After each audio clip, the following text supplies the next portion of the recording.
Welcome back mga kabayan. Nagbabalik po muli ang inyong lingkod upang magbigay sa inyo ng mga bago at nagbabagang mga balita.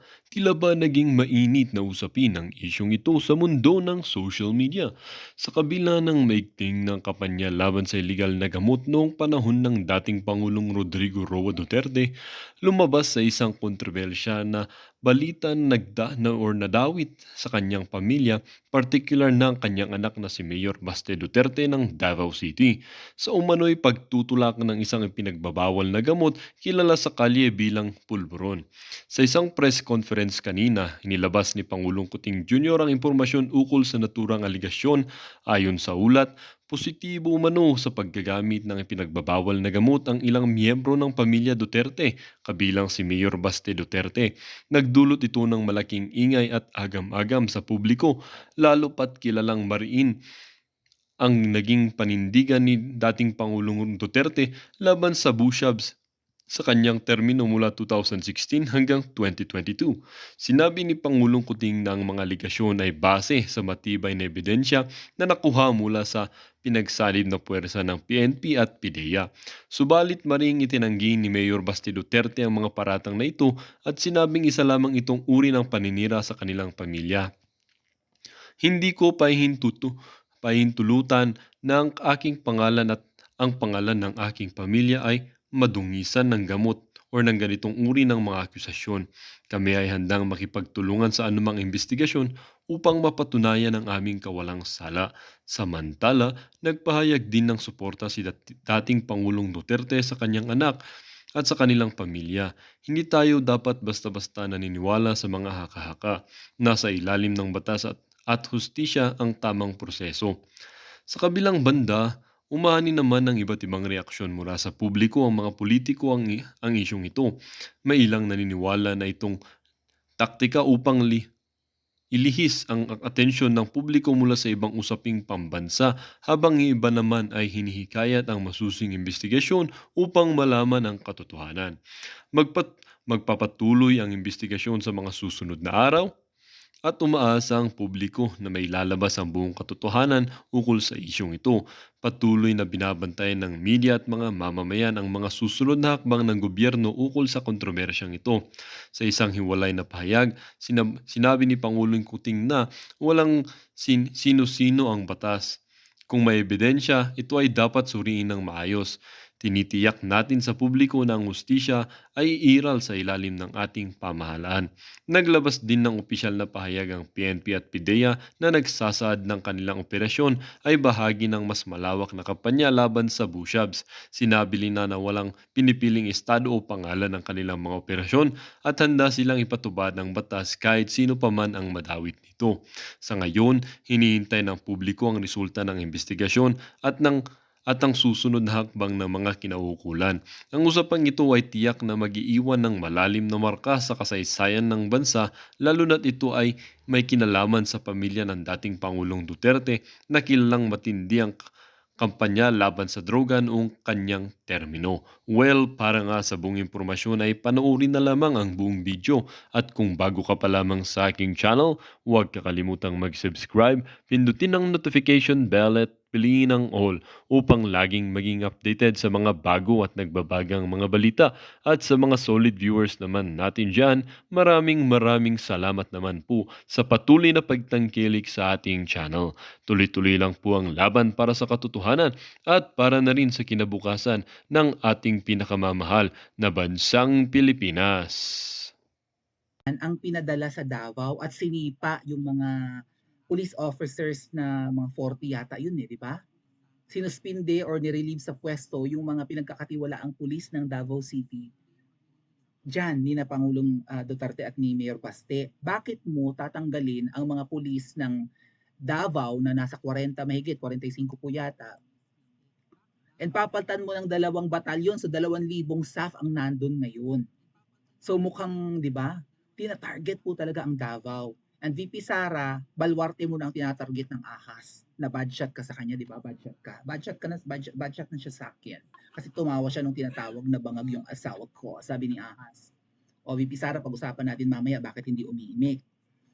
teritoryo mo na ang binababoy at tina-target ng Black Ops kung meron man. VP Sara, anong gagawin? Okay? Mamaya si VP Sara, baste muna tayo.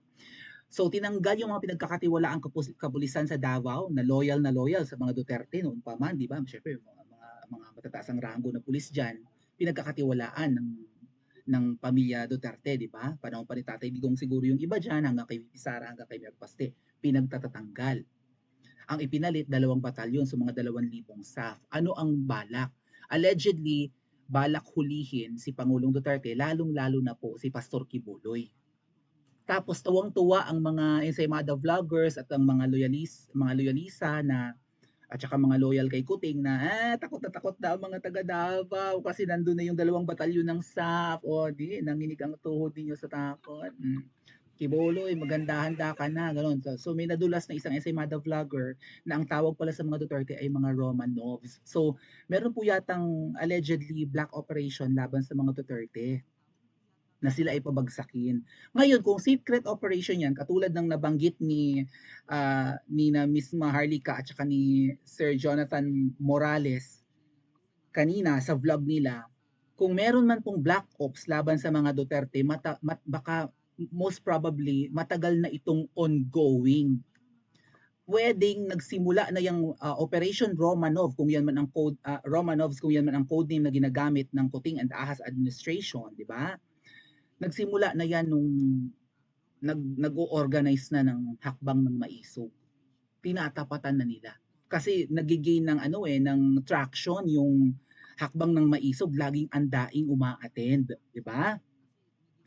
So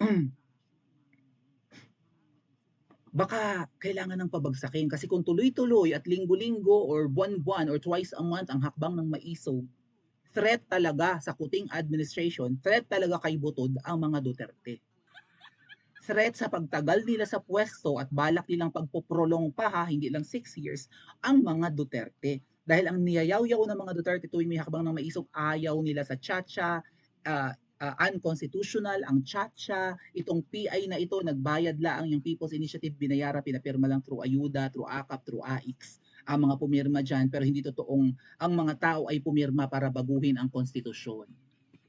So budol, right? Pambubudol ang ginagawa at kinokontra ito ng mga Duterte, particularly ng mga Duterte uma-attend sa hakbang ng maisog. At nandyan nga po si Pangulong Duterte, si Kong Pulong at saka si Mayor Baste. Ngayon, sa tingin ko sa mga panahong yan, na ongoing ang mga hakbang ng maisog plus pumutok pa yung PIDEA leaks, na sa tingin ko ay naiintindihan ni Kuting at ni Jahas na ikasisira ng kanilang political clan at political career. Ang issue na sila ay engaged sa baby powder or pulveron at pati sa bato balani, na very damaging ito kapag ka naidikit sa reputasyon mo na ikaw ay bangagers, na ikaw ay jodik pipa. Guess nyo naman yung gay language ko, mga kuya, di ba? Or jodik. Kasi hindi naman nalalayo sa tamang word yung ginagamit kong mga gay language. So, si Kuting kapag tinatanong, kapag na-ambush interview, na totoo po bang kayo ay gumagamit ng pulburon? Na totoo po bang parte kayo ng negosyo ng pulburon? Si Kuting, pati yung interview niya sa Australia, dinadaan sa tawa. Totoo po bang kayo ni Maricel ay magkasamang nagpupulburon sa Rockwell, sa Rizal Tower, 46C? Sabi ni Kuting, dinadaan sa tawa. So parang nonsense yan, hindi kami. Tapos, okay. So, ganito ngayon yung irony. Kailangan maidikit sa mga Duterte, lalo't matatu. Sabi ko nga sa inyo, foreshadowing si Ma'am Shi sa interview niya kay Katunying, di ba? Kay Tuning Taerna. Na ang mga anak niya napalaki niya ng tama, kaya walang mga tattoos. Ang gusto niyang palabasin ng mga anak ni Pangulong Duterte, puro tattoo. Nag-backfire naman sa kanya.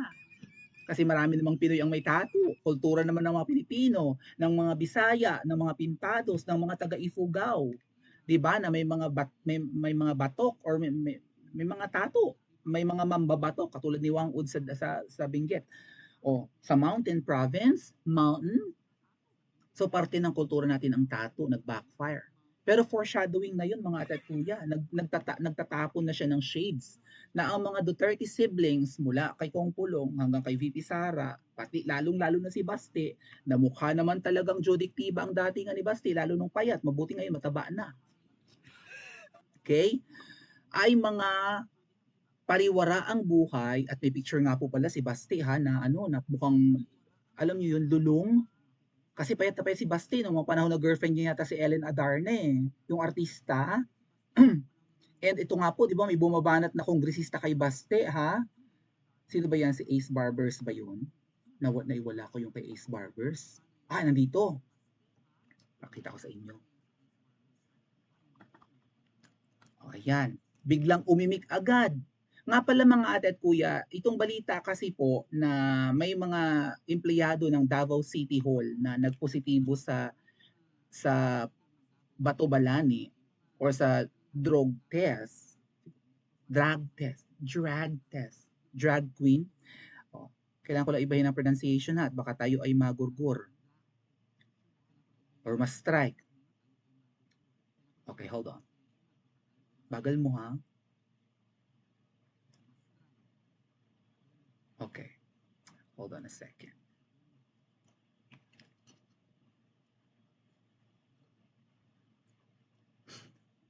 Parang ano yan eh, parang policy ni VP Sara nung siya ay mayor pa ng Davao na kailangan may ganyan, may random drug test, di ba? May surprise drug test. Hindi naman po yata yan tawag doon, civil service policy nilang sinasabi, no? Kasi sa private, oo, may mga random drug test. Katulad ko nung nagtatrabaho ako sa call center mga ate at kuya, twice a year if not once a year, meron kaming surprise drug test. Kinabukasan may mga kasamahan kami sa BPO or sa call center na hindi na nagre-report. Bigla na lang namin hindi nakikita sa production floor, ay, nasa na si Keme? Nasa na si Kwan? At hindi na, nagugulat na lang kami, wala na yung mga dati naming katrabaho, yung pala nag-positive sa drug test. Biro mo, puyat na puyat kami, di ba? Night shift kami eh. Nababanggit ko na yan sa mga nakaraang vlog ko. Paglabas namin, ay may mga nurse bago kami lumabas sa pinakapintuan ng aming ng pinagtatrabahuhan.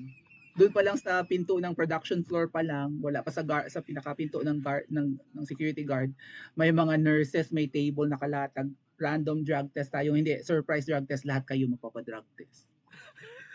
May surprise medical exams, meron doong parang mobile laboratory na x-ray kami mga ate at kuya, may bus sa labas ng aming company na yung bus na yun ay mobile laboratory na magpapa x-ray kami doon. Kukunan kami ng dugo mga puyat, itetest kung kami ay may HEPA, may AIDA or 'di ba ganon. So, well, maganda 'yun kasi malalaman namin kung fit to work pa ba talaga kami or maybe 'di ba? Baka mamaya unhealthy na nga kami, natamaan na kami ng AIDA or may HEPA na kami or what. Oh, maganda naman 'yun pero kung ikay gumagamit nga ng at saka pinapaihi kami, ang nurse nakatingin sa amin habang jumijihi, no? Hindi pwedeng sara yung pinto ng CR, yung cubicle, hindi pwedeng nakasara yan. So, kinabukasan yung iba hindi na pumasok, Lamnadis. Positive sa medical test ng kung anumang sakit at droga na nag-contaminate sa kanila. So, imik-imik agad itong barbers, right? Oh, yung mga kaaway down, ito yung kay barbers nga po, mga tet kuya, meron agad pumuputak. Kasi allegedly nga po, itong mga kampo ni Tamba, itong mga kongresista, kanya-kanya ng toka sa pag-atake, di ba? Sa mga kritiko at lalong-lalo na sa mga Duterte. Magugulat ka ang lahat ng pumupuna-puna ngayon, kung hindi man magsalita si Kuting or kung sino pa man, ay ang mga taga legislative branch, mga senador, mga kongresista. So, allegedly, inuutusan ni Ma'am Shi yan through Tamba para umatake, kanya-kanyang toka kung sino magsasalita. So, ang tanong, natoka ba itong si Barbers na ito? Robert Barbers ba or Ace Barbers? Ace Barbers. Ang Davao daw na number 1 na kaaway ng illegal na droga ay hindi raw nakaligtas, may droga pa rin sa Davao. Ngayon, ang hinala ng mga iba, mga ate at kuya, na baka na-infiltrate na, baka nga may black ops na, itong Operation Romanov. kung ilang buwan ang tumatakbo yung hakbang ng maisog na yan, 3 buwan na bang tumatakbo yan, 2 buwan, at saka sumabog pa yung PIDEA leaks, babago-bago lang, like 1 month, 2 months ago pa lang yan, baka nagsimula na rin po yung black ops or secret mission para pabagsakin ang mga Duterte. Paano? Doon nga po sa Davao, may 37 na nagpositibo sa bebe powder. At ang target daw po hindi lang si Mayor Baste, pati daw yung Vice Mayor na si Attorney J. Melchor Quintain Jr. Ito po ay sabi ni Boss Dada. I think isa siya sa mga banateros. Tina-target daw po pati yung Vice Mayor para magkaroon ng full control ang kung sino mang aagaw kasi tina-target na nga pong suspendin si Mayor Baste. At itong mga nagpositibo po sa droga na mga taga Davao ay posibleng ibato kay Mayor Baste, mga ate at kuya. Ito yung Vice Mayor ng ng Davao. Si Melchor Quintain, Attorney Melchor Quintain. Pati daw yan, baka masuspend. Ano ang pinakamagandang pwedeng maging suspension ni Mayor Baste kung ang karamihan sa kanyang mga empleyado sa Davao City ay positibo sa droga? Di ba? Asa na yun? Hindi ko makita. Wala yung isa. So, ayan nga po yung maling balita na si Nolo de Castro ang mga Davao City Police daw o nagpositibo yung pala Davao City Government, mga empleyado sa City Hall. Oh. Ngayon ang hinala po ni na Sir Jonathan Morales na nakausap na interview ni Ms. Maharlika, yung dating PDEA agent, baka na-infiltrate na yung Davao City Hall or nagsisimula na or ongoing na ang pambebetchin or ang pananarabaho ni Jahas sa mga Duterte. VP Sara, mag-ingat ka rin sa Office of the Vice President, baka binibetchin ka na rin dyan. Kasi sabi, si former PIDEA agent Jonathan Morales, PIDEA nga Philippine Drug Enforcement Agencies, they deal with, di ba, resolving the problem of droga sa Pilipinas. So, kung ikaw daw ay iba black ops or may secret mission para ikaw ay gawing bangag, pwede daw pong ilagay sa tubig mo yan. Pwede rin sa pagkain. Kasi di ba ang bato balani or yung asin or yung tiabo, crystal yan methamphetamine hydrochloride or crystal meth ang tawag dyan. Huwag sana ako ma-strike ng YouTube. It's crystal meth. Ang tiabo ay kilala sa anemika na crystal meth. So kung crystal yan, ibig sabihin nag-solidify lang. Dati siyang liquid form muna. Right? Baterya ng tubig. Yung tubig ng baterya ng jeep nga, ayan isa sa ingredients. So liquid form muna siya. Ngayon, kung ano man yung raw ingredient na yan, or halimbawa in liquid form pa lang ang crystal meth or ang tiabo, pwedeng ilagay yan sa syringe at iturok sa mineral water or sa bottled water. Tapos lagyan na lang ng scotch tape sa puwitan. Ay kalambot-lambot naman po ng bottled water, mga tet kuya. Madali itong tusukin ng syringe. Maybe sa ilalim na pwede na malagyan ng tape daw para hindi na mag-leak at napakaliit naman ng syringe. Lalahukan na ng tiabo in liquid form ang tubig mo. Or maybe pagkain, naabudburan na or nasabawan na. Hindi mo malalaman na yung kinakain mo, iniinom mo, may tiabo na pala. And then nung nagpa-drug test, since ganyan ang polisiya ng Davao City, dahil nga dati pang ginagawa ni VP Sara yan at tinuloy lang ni Mayor Baste, nag-positive ang mga nandun. Kaya, Baste, baka ikaw ay may contamination na ang katawan mo ng tiabo. Kung nakasama mo sa pagkain or iisa ang supplier ng pagkain ng Davao City Government, pati yung supplier nyo ng tubig, kasi ganun daw yun kung may black ops, matagal ang tinatakbo, like months, di ba? Planad, carefully thought of yan. So, baka kinunsyaba na yung isa sa mga empleyado ng Davao City Hall, or maybe yung mismong supplier ng tubig, maybe yung refilling station nearby, o kung sino man yung nakakontrata sa Davao. yun ang ano, nasuhulan, na anuhan na bigyan ng death threat, "Gawin mo 'to, kung hindi gurgur ang pamilya mo." So, Mayor Baste, kasiraan talaga 'to sa'yo na may nagpositibo sa drug test sa iyong mga empleyado. Kasi ang gustong palabasin niyan, ang init niyo sa usapin ng droga, ang lugar niyo pala, talamak ang adik, pati mismong empleyado ng City Hall, adik. At saka baka nga ang sabihin pa daw, baka ikaw Baste ang supplier. Baka ikaw ang drug lord diyan, 'di ba si Trilly nga sabi, miyembro ng Triad ang mga Duterte. May tattoo daw sa likod si Kongpulong, si Senator Bongo ng Triad, 'di ba? Sa Senate hearing noon. So, ganun 'yan. Pwedeng kaya lulong sa Bato Balani or sa Bato ang mga empleyado ng Davao ay mismong mayor ng Davao ang supplier. At kailangan sa kanya bumili, otherwise gurgur. Baka kung gusto niyong manatili sa trabaho, sa akin kayo bumili. Kaya daw ang mga empleyado ng Davao ay mga jodiktiba. And tatawanan talaga to ni Kuting. Inaakusahan nila ako yung bangagers. Yung pala ang mga bangagers ay yung mga nasa Davao, baka ngayang mayor ng Davao bangagers din.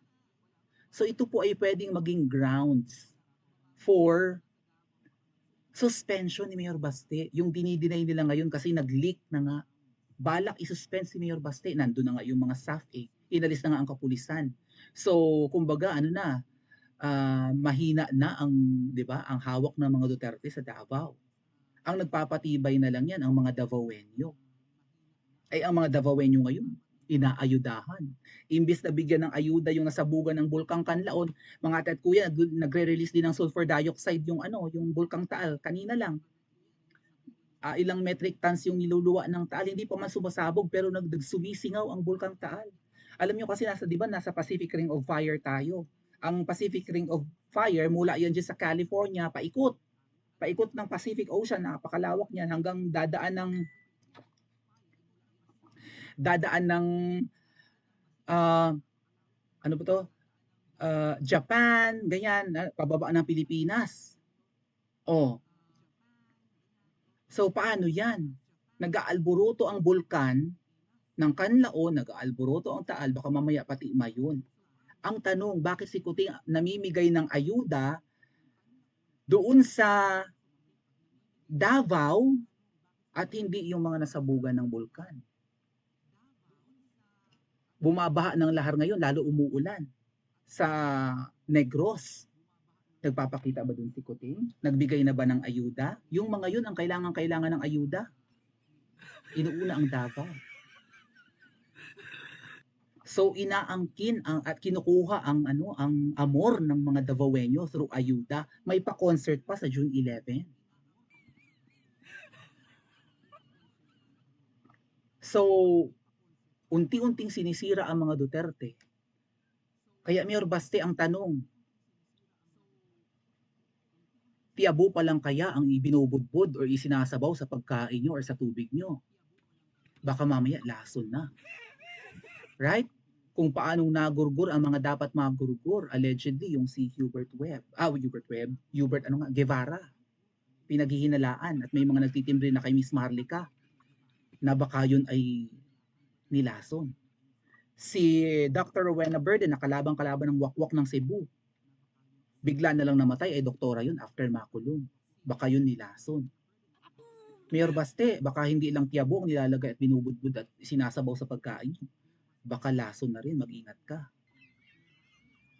Mag-a-agree ba kayo sa akin mga ate at kuya kung sasabihin kong dapat ang mga taga Davao, lalong-lalo na ang mga taga Davao City Hall, ay magbaon na ng kani-kanilang tubig galing sa kanilang mga bahay, magbaon na ng sariling pagkain, huwag nang umasa sa kantin.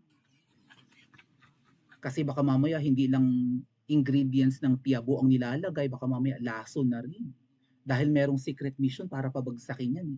'Di ba? Kung hindi kayang sirain na palabasing mga adik nga dahil mamatato si Mayor Baste, baka tigukin na lang, gurgurin na lang through lason. Agree ba kayo mga ate at kuya? I-comment nyo po sa comment section at mag-like and subscribe din po kayo. Well, dito nga nagtatapos ang bidyong ito. Kayo naman po ang aking tatanungin mga kabayan. Ano naman po ang inyong mga reaksyon sa balitang ito? Ang ating comment section ay bukas para sa inyong mga samot-saming reaksyon at komento. Lagi niyo pong tatandaan na bilang isang mamamayan ng bansang Pilipinas at bilang isang butante at bilang isang matapat na mamamayan na nagbabayad ng buwis dito sa bansang ito ay kailangan din natin magsalita at mag-react. Huwag kakalimutan, do not let your thoughts left unspoken. As citizen of this country, your thoughts matters. Muli po, kung bago ka pa lamang sa aking channel, huwag kakalimutang mag-subscribe at pindutin ang notification bell upang laging maging updated sa mga bago at nagbabagang mga balita. Huwag din kakalimutang mag-iwan ng like at i-share ang video ito upang ang inyong pamilya, kaibigan at kakilala ay maging aware din sila sa kung anong nangyayari sa ating pinakamamahal na bansang Pilipinas.